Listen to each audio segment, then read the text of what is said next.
Welcome to the Words That Change Lives podcast, helping leaders, coaches, and small business owners to 10 times the impact of their message.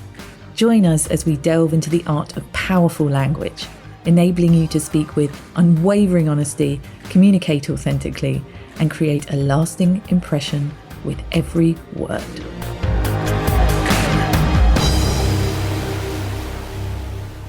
This episode is all about TurboTalks.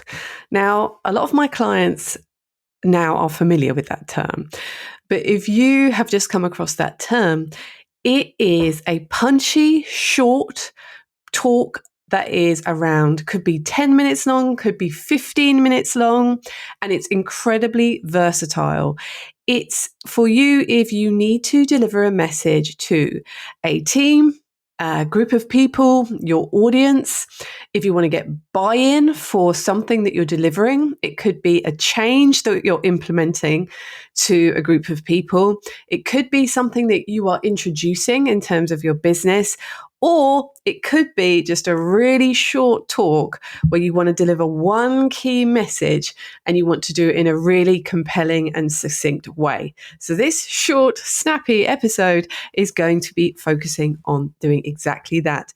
And a TurboTalk that I use, that I help my clients to put together, is based on Bernice McCarthy's format method. Now, a little bit of information about that. The format method was developed by the educational theorist Bernice McCarthy in the late 1970s. And she recognized that people learn and engage with information in different ways. So to address this, she created her format method as structured to an approach to teaching children in the classroom. So this is where it originated. It actually originated in the classroom. But the power of format isn't just limited to the classroom. So over the years, it's been adapted to use in business, leadership, coaching, and more. But at its core, the format method revolves around answering 4 key questions that everybody asks. So the science behind this really is that there's an order to this structure, this TurboTalk structure, which I'm going to share, that is based on the format method, that follows an arc of the types of questions that people ask if they want to buy into something or they want to understand something, and so therefore be motivated, empowered, take ownership of it, whatever it is. So that's why this TurboTalk is really, really powerful if you want people to do something as a result of sharing this information. And it's structured in a way that's going to be really succinct, really compelling, and gets people to do what you want them to do, of course, in an ethical way. Now, it goes without saying that actually to start this talk with a TurboTalk, we want to hook people in. We want to put a big bang in at the beginning. Now, a big bang, I talk about in other episodes, is a way of hooking your audience in with a quote or a piece of media or a story that's in context to what it is you're actually delivering. So I do recommend starting that TurboTalk in that way.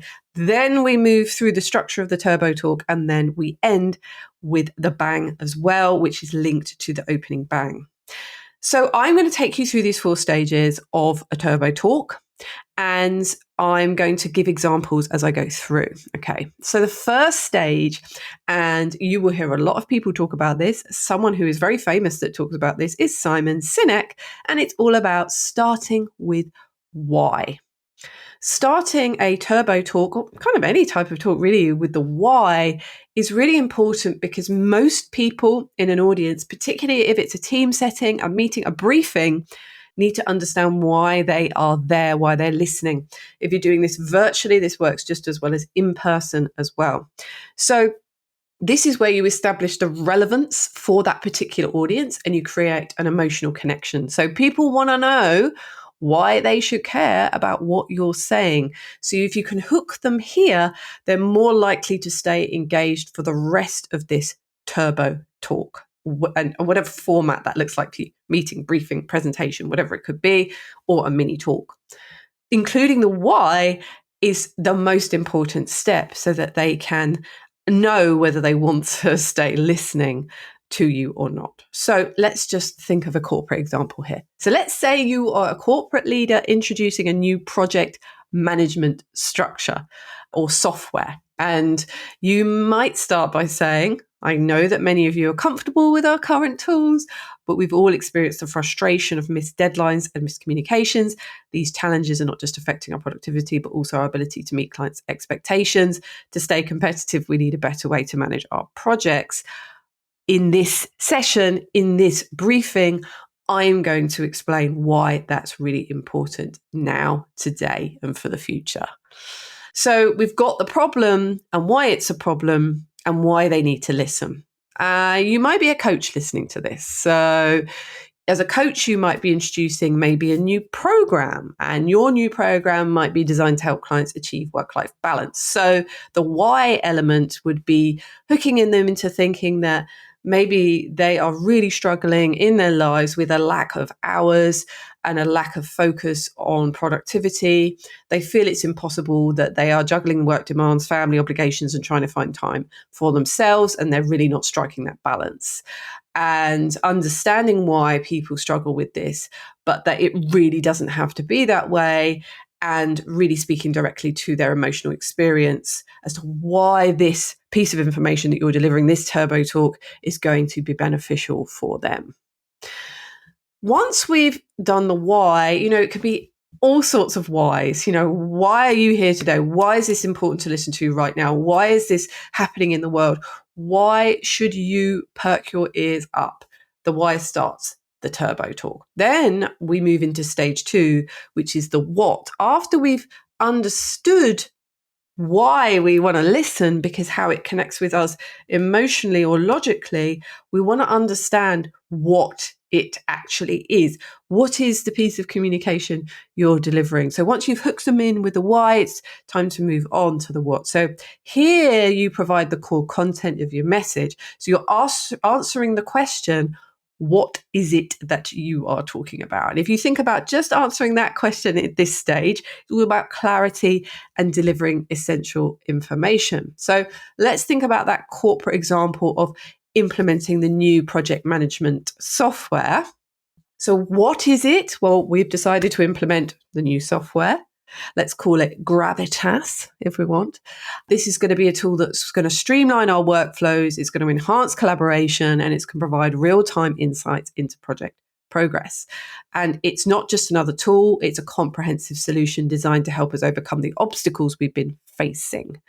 And then you might go into a little bit more of a breakdown about what that actually is in this particular section. So this is where you clearly define what the change is, what that next stage is. And for the coaching example, if you're introducing a new service about the work-life balance, maybe, so you've established the emotional need, and then you move on to, I put together a new experience that is going to help you identify the specifics around your priorities. It's going to help you set real clear boundaries around your work and your time. It's going to help you create a sustainable plan for managing time and energy. And you're also going to get my guidance to learn how to specifically balance your professional and personal life without burning out. And you might then go into a little bit more detail around what that actually is. Now, so you've addressed the emotional, then you've addressed the kind of more logical.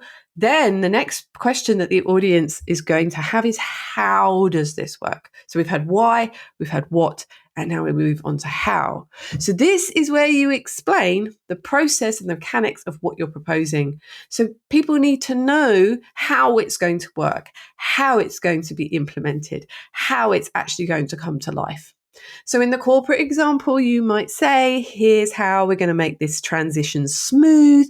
Over the next 2 weeks, we'll be rolling out the new software, Gravitas, in stages. And we'll start with a pilot group. Then we're going to expand company-wide. We're going to test. We're going to have focus groups and training sessions. And we're going to have a support team who's going to help you with any questions to make this process as smooth as possible. And of course, you can go into more detail there, but that is a very clear step-by-step how that change is going to be implemented. Of course, I'm talking high level here, but you kind of get the gist. And for the coaching example, it might be, so in this new experience, this new work-life balance experience, I am going to start by understanding where you are right now as an individual. We're then going to create a tailored plan that aligns with your goals, whether that's setting boundaries at work or finding time for self-care. And with each personalized step to fit your life and your unique challenges, it will look something like this. This will include coach in your pocket support. It will include checking in once a week for accountability. It will include a 1-hour coaching session every other week. How is this going to pan out? What will that look like? And then once you've satisfied those 3 areas, why, what, how, we do the most important bit really, which is the what if. Now, the what if part of this Turbo Talk is designed to answer any questions or overcome any objections or preempt any challenges that people might have before they've even thought of them. So to prepare, when you're preparing for this, you're going to think, okay, so what types of questions might people have around these things that are being implemented? And how can I answer those? How can I provide trust, build trust, keep communication open, create more buy-in by answering all the what if questions before they have taken place? And it's also really to also envision the possibilities. So we're not just thinking about negative stuff, it's about inspiring them to think about positive outcomes and encouraging them to take action. So this is where you close it with a powerful forward-looking statement. So to wrap up the corporate example, you might say, imagine how when this is implemented and everybody is on the same page, projects can be completed on time and collaboration happens seamlessly. This is what we're working towards with Gravitas. And by embracing this change, you'll not only enhance your productivity, but also contribute to success. Now, you may have questions such as this, and I want to answer those for you to satisfy any questions that you've got. And the floor is open for any more. So that's how you might wrap up in a nutshell. Of course, I'm doing this very high level, the corporate example. And with the coaching example, it's about putting them in their utopia, the transformation and what will look like outside of the program, at the end of the program, waking up every day feeling energized and in control, knowing that you do have the time to excel at work and enjoy your personal life, to find the balance by doing it the right way. But you may have these questions about the experience. I'm here to answer them. So what about, is this program refundable? What happens if you don't succeed? What other opportunities and tools are available in the program? What about if life throws a curveball at you? So it's sort of preempting any of those questions, but it's selling that in an ethical way, the future, that future-facing outcome, and that's how you wrap up. Imagine doing this type of thing on a Facebook Live or, a Zoom meet or an in-person meeting, an in-person briefing. This can work anywhere. You can even test this out, as a mini talk for your local groups and things like that. It can be about absolutely anything. You can introduce a concept and an idea around this. So it's why, what, how, what if. And then you end with a bang, which is that tying back into the beginning of doing a quote or a story, closing off on the story, or maybe painting more of a picture of the future and give that as a final thought. So we today have explored the format method I use as a powerful tool for structuring your message in a way that resonates with your audience. And we've covered those 4 stages, including the Big Bang opening, the Big Bang close, and we've looked at how you can apply them in both a corporate and coaching setting.